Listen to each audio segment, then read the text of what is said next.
Hi, my name is Dr. Eric St-Onge, and did you know that 83% of adults with low back pain also own funny hats? Never heard of that stat before? Well, that's because I just made it up.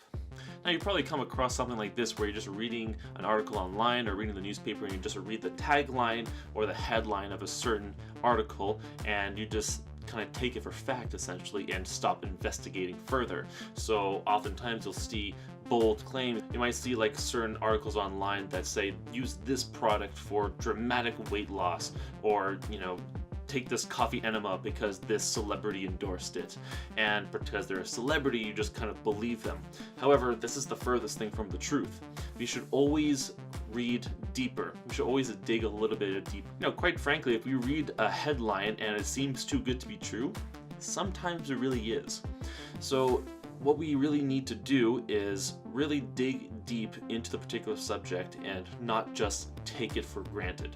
Now, often in the media anyways, when we're talking about news or developments that happen in kind of the scientific field or the medical field or fitness, health, and all that fun stuff, oftentimes the media gets these articles or gets these news reports from journal articles that are being published every day in various journals across the world. Now, basically, for people who don't know, same way how we have, let's say, Time Magazine, and every month or 2 weeks or whatever, how often Time Magazine comes out, I don't actually read it, there's different articles within that particular magazine, and there are different types of magazines depending on the particular subject line or topic. You have powerlifting magazines, you have health and wellness magazines.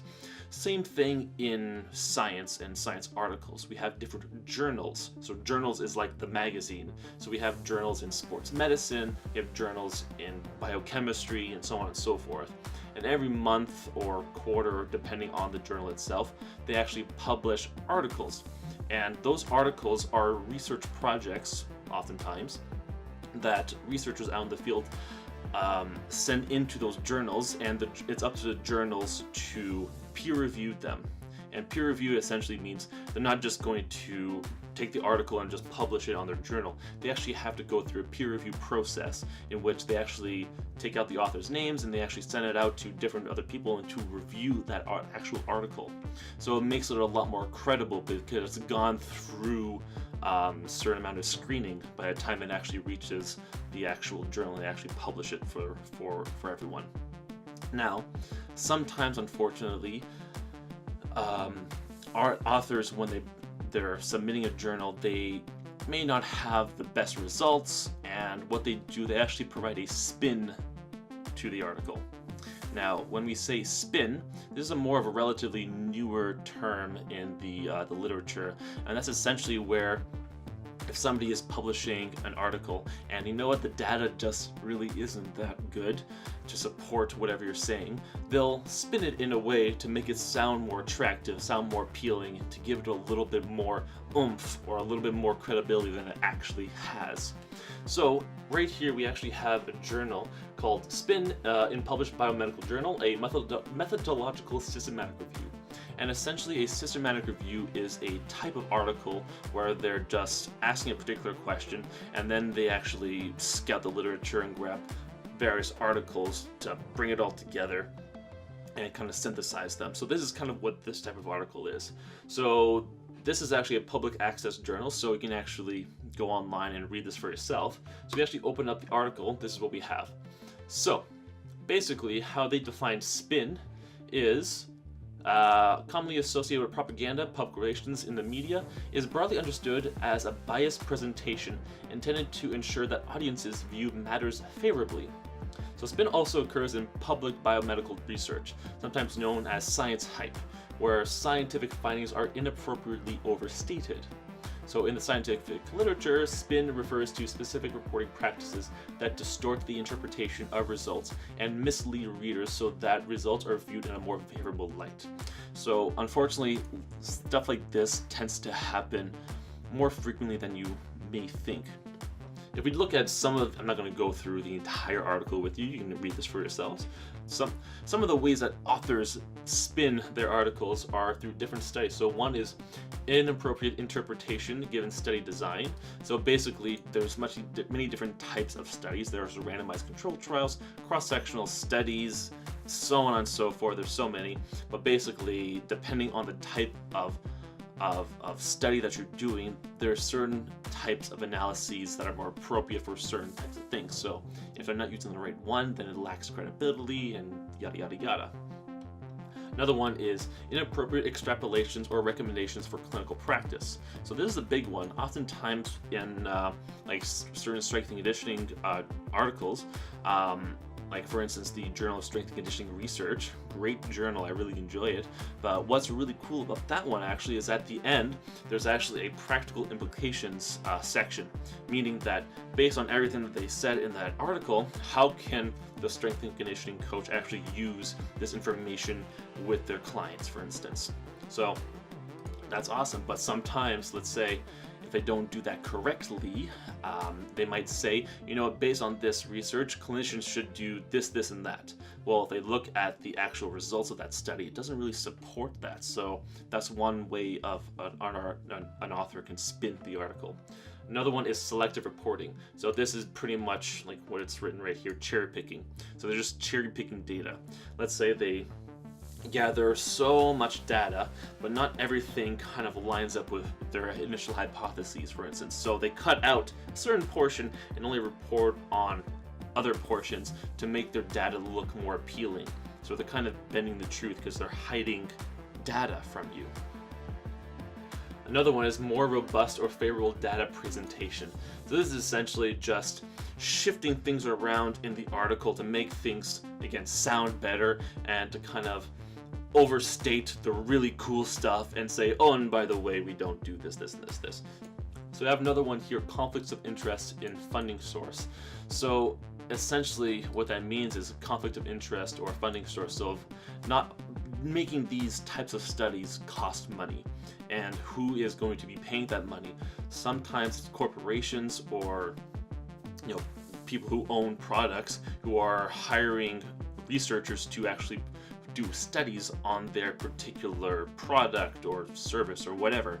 So in the article anyways, we have to disclose that. The author has to disclose that, you know what, this company actually paid for this for this project, essentially. So that's one of the things we have to take into consideration when we're reading an actual article. This happens quite often, so you really have to make sure that you're getting your information from a very credible source. So I understand that most people out there, most of the general population, won't be reading all these articles all the time because there's so many that are being published day in, day out. It's really up to us, the clinician, the manual therapist, your physio, your chiro, whatever, to read these articles and to understand them and to make sure that what we're reading is actually what's in the article. You know, one of the other things I don't think I mentioned here, more robust or favorable data presentation. So for instance, if you're actually looking at this page right here, whenever an article is posted online, PubMed, for instance, is it's like a big search engine essentially. It's kind of like the Google, but for scholarly articles. So what they have here, essentially, they have something called an abstract, and an abstract is essentially a summary of that article. Now again, it's up to the author of that paper to write an abstract, and again, like we said, selective, more robust or favorable data presentation. This is a way that we can actually spin things in here as well. So you can actually, your abstract, your summary of the article can be, oh man, we found this, this, and that in this article, and it's great, it's so good. But if you actually open up the article, sometimes you actually read the methods and read the results, it's like, no, not really, actually, that doesn't make sense. Now, unfortunately, anyways, a lot of people in my shoes, like our clinicians or doctors out there, tend to just read the abstract. They just go and find a subject that they're interested in, read the abstract and be like, okay, cool. And they actually use that in their clinical practice. That is terrible and should not happen, okay?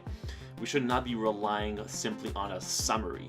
You, the clinician, I'm to just the clinician right now, so you actually have to read the entire article and make sure that it's a good article, so the study is done well, for instance, and then you take the data from there, okay? Because simply just reading a summary of an article is not going to cut it, okay?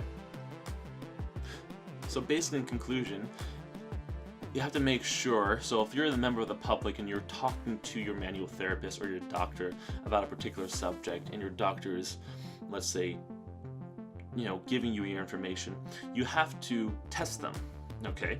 Don't be afraid to ask your clinician, ask your doctor, ask your manual therapist, well, why are you doing this, for instance? Is there any studies that kind of support what you're doing? And if that clinician is actually good, they should be, yes, actually, and let me actually show you the article where I'm getting this from. So they should be able to pull up an article and say, you know what, based on this article and this is the reason why we're doing this particular treatment, okay? So don't be afraid to ask questions to your clinician, to your doctor, to your manual therapist, whatever, and if they're good, they know what they're talking about, they should be able to back up whatever the hell they're doing, okay? So don't just take the word of celebrities on the internet about this certain pill or whatever to lose weight, or this celebrity says, coffee enemas are amazing, because let's face it, I'd much rather drink my coffee than stick it up my ass. Cheers.